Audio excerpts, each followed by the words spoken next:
अंदर हम चैप्टर 5 दोहे देखने वाले हैं। आज तक हमने चैप्टर 4 कर्मयोगी लाल बहादुर शास्त्री की सारी वीडियो हमने देखी। आज हम चैप्टर 5 दोहे यानी आगे देखने जा रहे हैं। उसका साहित्य प्रकार है दोहा और उनके कवि यानी दोहे लिखने वाले जो है उनका नाम है कबीर, रहीम और तुलसीदास। इन तीनों ने यहाँ पर जो दोहे प्रस्तुत किए हैं वो इसलिए प्रस्तुत किए हैं कि उससे हमें ये बोध प्राप्त हो कि जीवन में हमें किस तरह से जीना चाहिए। यानी इस दोहे के द्वारा हमें बताया गया है कि जीवन के अंदर हमें क्या करना चाहिए और क्या नहीं करना चाहिए। कई बार ऐसा कुछ काम हम कर लेते हैं जिसके कारण हमारी जग हंसाई होती है। तो यहाँ पर दोहे के द्वारा जीवन किस तरह से जिया जाए वो हमें यहाँ पर बताया है। तो इस पहले हम कबीर, रहीम और तुलसीदास के बारे में जानेंगे और उसके बाद दोहों को हम पढ़ेंगे। तो यहाँ पर पहले हम देखते हैं कि संत कबीर 15वीं शताब्दी के कवि हैं। उन्होंने हिंदू और मुस्लिमों को उनकी गलतियों के लिए फटकारा है और दोनों को हिल मिलकर रहने का उपदेश दिया है।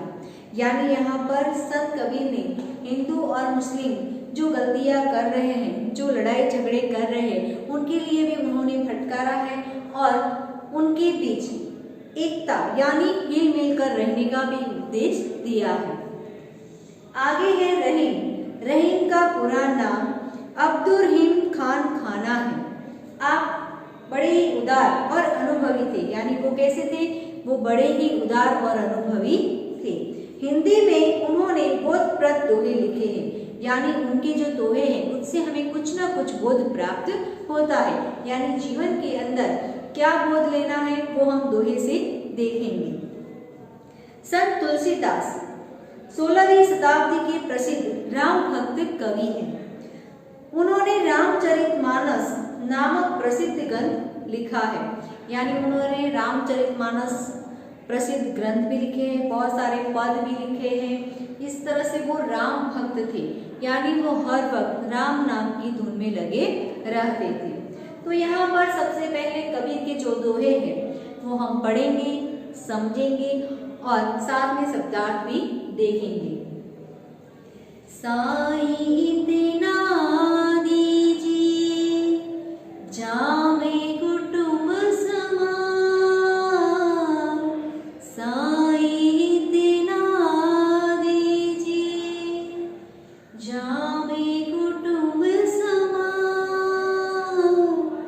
मैं भी भूखा ना रहूं साधु न भूखा जाए कबीरा, साधु न भूखा जाए।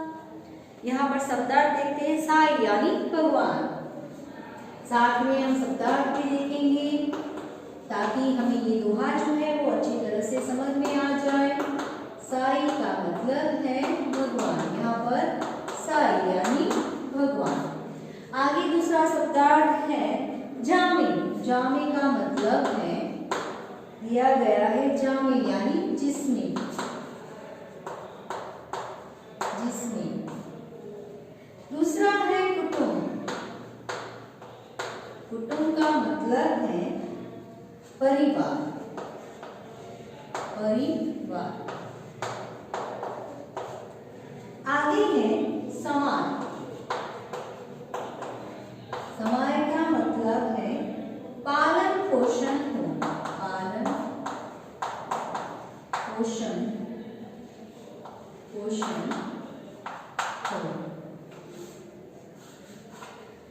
आगे दूसरे शब्दार्थ हैं वो हम बाद में दूसरी जो दोहा शुरू करते हैं उस वक्त देखेंगे। लेकिन इस दोहे के अंदर ये 4 शब्दार्थ दिए गए हैं। तो अब हमें इसे समझने का प्रयत्न करते हैं कि साई इतना दीजिए, हे भगवान मुझे इतनी संपत्ति दो कि जिसमें, जामे का मतलब है जिसमें कुटुंब समाज यानी मेरा परिवार का पालन पोषण हो सके। यानी भगवान मुझे उतना ही दीजिए, मुझे बहुत ज्यादा बंगले गाड़ी ये सब कुछ नहीं चाहिए। सोना जवेरात नहीं चाहिए, लेकिन भगवान मुझे इतना दीजिए कि जिसमें मैं अपने परिवार और कुटुंब का लालन पालन कर सकूं। मैं भी भूखा ना रहूं, साधु न भूखा जाए। यानी भगवान आप मुझे इतना दीजिए कि जिससे मैं और मेरा परिवार जो है उनको 2 वक्त की रोटी मिल सके, वो कभी भूखे न रहे, और मेरे घर अगर कोई अतिथि, कोई साधु, कोई संत महात्मा मेरे घर के द्वार पर अगर आता है तो वह भी भूखा न जाए। मनुष्य को आगे चाहिए क्या? यानी हम अभी माया में जुड़े हुए हैं, हम बहुत कुछ लेने की लालसा करते हैं। हमारे पास एक गाड़ी है तो 2 कप होगी, 3 कप होगी, उसमें हम जुटे रहते हैं। लेकिन यहाँ पर कबीर जी हमें यही समझाना चाहते हैं इस दोहे से कि हमें बस इतना ही चाहिए कि जिससे हमारा घर परिवार चल सके, उनको 2 वक्त की रोटी मिल सके, और हमारे घर आए हुए जो मेहमान हैं, साधु संत हैं, वो कभी भूखे न जाए। लेकिन यहाँ पर कई बार ऐसा होता है कि बहुत सारे पैसे होने के बावजूद भी उनके घर से बहुत सारे लोग खाली हाथ जाते हैं। तो यहाँ से हमें ये उदाहरण दिया गया है, यानी हमसे ये बोध मिलता है कि हमारे घर जो भी कोई आए वो कभी खाली हाथ नहीं जाना चाहिए, और भगवान से हमें यही प्रार्थना करनी चाहिए कि हमें इतना दीजिए कि हमारे घर कोई भी आए तो वो भूखे पेट न जाए, यानी हम उसे खाना खिला सके। बिना विचारे जो करे सो पाछो पछताए, बिना विचारे जो करे सो पाछो पछताए,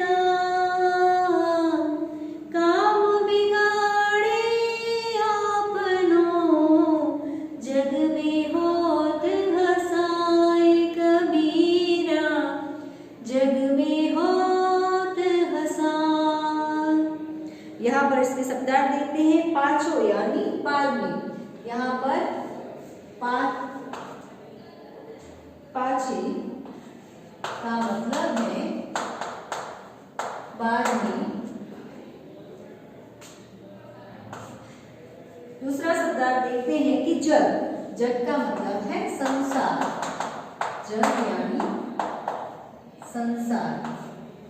दूसरा शब्दार्थ देखते हैं हसाए, हसाए का मतलब है मजा, हसाए यानी मजा।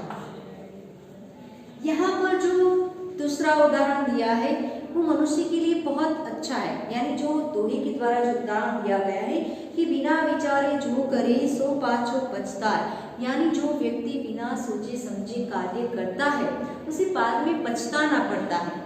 यानी अगर कोई भी काम हम करना शुरू करते हैं तो उसके लिए सबसे पहले हमें पूरी तरह से जानकारी होनी चाहिए। अगर कोई काम शुरू करना चाहते हैं तो ऐसे ही काम शुरू कर देंगे तो उसके बाद क्या होगा? पछताना पड़ेगा, यानी वो गलत काम होगा तो उसके कारण हमें पछतावा होता है। कई बार आप कुछ बिजनेस शुरू करना चाहते हैं, जिस बिजनेस के बारे में आपको कोई जानकारी नहीं है और आपने बिजनेस खड़ा कर दिया, लेकिन उसके बाद क्या होगा? उसमें नुकसान होगा और जिसके कारण आपको उसको बंद करना पड़ेगा। और कहा गया काम बिगाड़े आपनो जग में होत हसाए, यानी जो बिजनेस जो है वो बंद होगा, यानी आपका काम जो है बिगड़ जाएगा और जिसके कारण समाज में क्या होगा? आपकी मजाक हो सकती है, यानी आपकी जग हंसाई हो सकती है। सब लोग ये कहेंगे कि बड़ी बड़ी बातें कर रहा था, बड़ा बिजनेस शुरू किया था, लेकिन बिजनेस के बारे में जानकारी तो नहीं थी। यानी इस तरह से सब लोग हमारी हंसी उड़ाते हैं, यानी हमारी जो हालत है उस पर सब लोग हंसते हैं। यानी कहने का मतलब ये है कि इस दोहे के द्वारा कबीर जी हमें यही बताना चाहते हैं कि जीवन के अंदर आप कोई भी काम शुरू करते हैं तो उसमें पहले आपको सोच समझ कर ही काम शुरू करना चाहिए। अगर हम बिना सोचे समझे काम करेंगे तो सब लोगों को ये बात बनाने का मौका मिल जाएगा, यानी हंसने का मौका मिल जाएगा। तो इसलिए यहाँ पर कबीर जी कहते हैं कि हमें किसी को मौका देना नहीं चाहिए, हमें सोच समझ कर ही काम करना चाहिए। कबीरा खड़ा बाजार में मांगे सबकी खैर, कबीरा खड़ा बाजार में मांगे सबकी खैर, ना कहूँ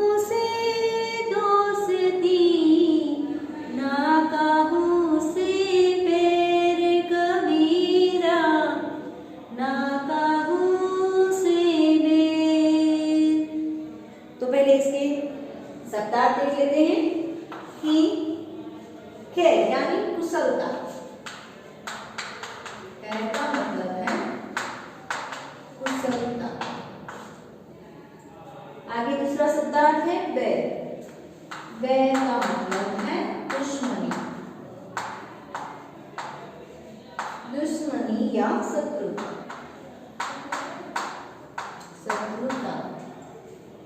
यहाँ पर कहा गया है कबीरा खड़ा बाजार में मांगे सबकी खैर, यानी कबीर भगवान के सामने खड़े होकर वो भगवान से सबकी कुशलता मांगता है। यानी हम मंदिर में जाते हैं तो क्या करते हैं, हम अपने लिए सब कुछ मांगते हैं, लेकिन दुनिया में किसी के लिए कुछ नहीं मांगते। लेकिन यहाँ पर कबीर जी कहते हैं कि जब भी हमें मांगने के लिए कहा जाए तो हमें सबकी कुशलता मांगनी चाहिए।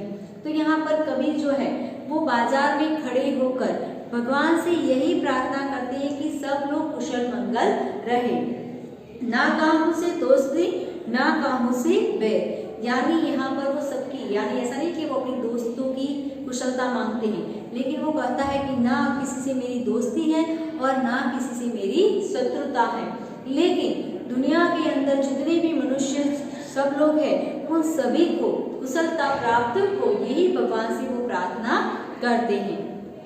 तो यहाँ पर हमने देखा कि कबीर के दोहे जो है, उस कबीर के दोहे के अंदर पहले दोहे से हमें ये बोध मिलता है कि हमें भगवान से इतना ही मांगना चाहिए जिससे हमारा घर परिवार चल सके और हमारे घर आए हुए अतिथि साधु संत बिना खाए न जाए। यानी इस तरह से उतना ही मांगना चाहिए, ज़्यादा लालच करनी नहीं चाहिए। दूसरा है कि हमें बिना सोचे समझे कोई भी कार्य करना नहीं चाहिए।